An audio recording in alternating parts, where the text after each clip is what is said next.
Something interesting has happened with our debt here recently that hasn't happened in history, really. We got to about $26 trillion by borrowing money. And then most recently when COVID hit and the first $2 trillion package came to the floor, there weren't $2 trillion to borrow. It didn't exist in circulation. So what happened? How did we finance that debt? How do we finance that $2 trillion and the next $2 trillion and the next trillion? In fact, we financed $5 trillion of this debt by printing money. The Federal Reserve printed the money, and then the Treasury borrowed it from the Federal Reserve. So we kind of borrowed it from ourselves, but what came into existence was $5 trillion that did not exist before. Now, had we borrowed it, we would have taken it out of the economy, and then when the money was put back into the economy through various programs that were supposed to help businesses, and may or may not have had their intended effect, if we had borrowed the money and put the money back in, we wouldn't have increased the money in circulation. But what we did over the last 3 years is increase by $5 trillion the amount of money that's in circulation before the banks loaned it out fractionally. Mr. Raskin, do you think that creating new money and putting it into the economy had any effect on inflation?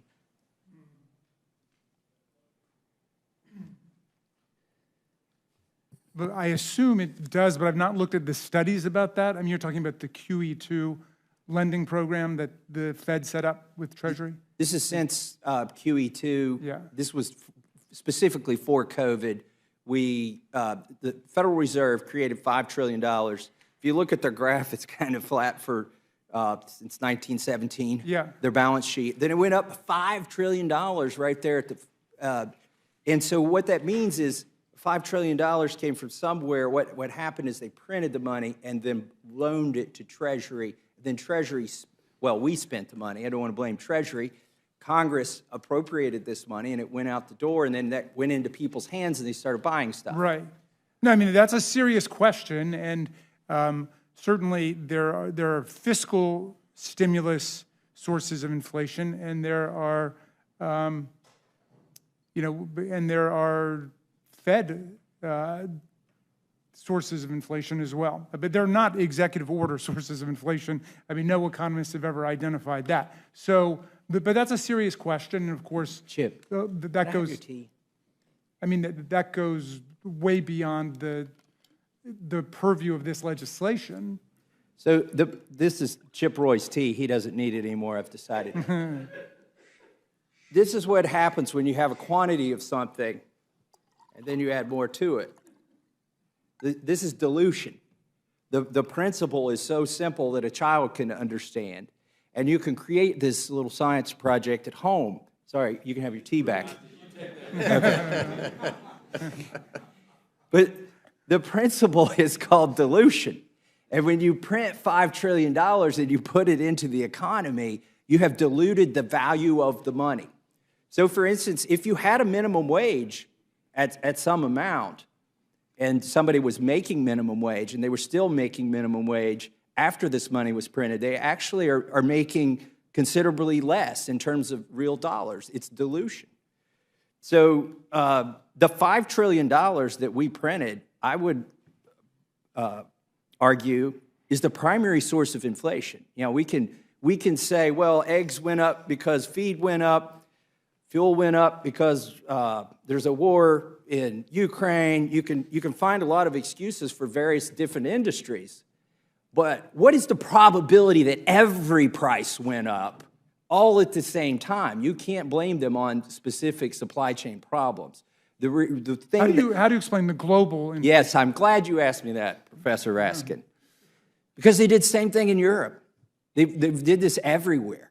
They printed their own equivalents of the Federal Reserve and Treasuries, created their own money out of thin air. Mm-hmm. It may be the only thing that saved our dollar is that everybody else did the same thing to their currency.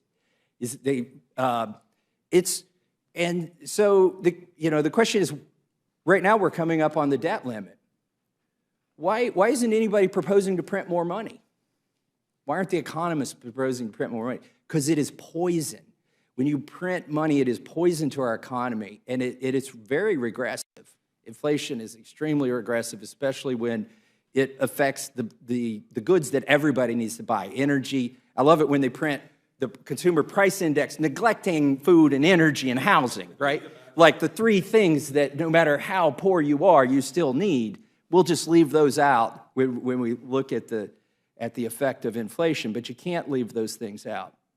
So the reason we're not, we could just print more money again like we did over the last 3 years, but the reality is everybody in this room knows, and if we don't, we have staff who know, that if you print money, you're going to wreck this economy. So I found it interesting that the Fed raised interest rates very aggressively over the last several quarters, the last year. Do you have any idea, Mr. Raskin, why they would raise interest rates? I really don't. I've not followed it that closely. I mean, your line of questioning to me is interesting because I think it goes to what the real sources of inflation are in the economy and what the money supply is and so on. Remember that the various actions taken that you identified were in response to a crisis, which was COVID-19 and an economic collapse in the country, and everybody on a bipartisan basis, with perhaps the potential exception of you, was demanding that the federal government act in order to bolster the economy because the restaurants were going down and the hotels were going down and our businesses were collapsing. And so, we make no apologies for any of the rescue legislation that we did, and we think we did the right thing, even if that was, some small contributor to the overall global inflation that we saw. And I will say that, of course, this has been a bipartisan policy commitment. And under President Trump, we know that your side of the aisle voted 3 times to lift the debt limit as requested by President Trump. And President Trump's own spending contributed 25% of the total debt of the United States from George Washington to Joe Biden. 25% of it. So this is a bipartisan problem that we got to deal with. I like those numbers where we look at which administration was in power when the debt went up and what percent, maybe 25% under Trump.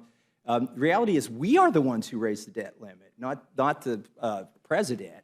So I went back and looked to see under which speaker did the debt limit go, or did the debt go up the most. And it turns out somewhere between 43 and 45% of all the debt, you mentioned that 25% of all the debt was under Trump. Using those same metrics, 43 to 45% of all the debt ever incurred in this country happened while Ms. Pelosi was Speaker.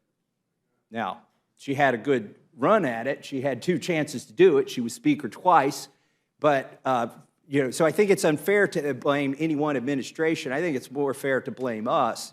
And in reality, because we're the ones who raised it. Now, the problem with the stimulus that we did during COVID, yes, there was an economic calamity and people stayed home, but when you gave farmers money, when you gave people money, the farmers didn't make more goods, the factories didn't make more goods, the refineries didn't refine more oil. Demand for fuel went down, so we saw a temporary, if you look at inflation, it actually went down there for a while nobody was doing much of anything. But after we put that money in their hands, now they're chasing goods that don't exist. They literally buying the inventory because so many things were shut down. Let me ask you, Mr. Comer, the same question I asked Mr. Raskin about interest rates and why the Federal Reserve might have raised the interest rates so aggressively. Do you have any idea of what they might have been trying to do when they raised those interest rates? They're trying to slow inflation. You raise interest rates for one reason, and that's to slow inflation. Yep. So the 2 ways that most economists would agree you reduce inflation is you raise interest rates and you reduce government spending.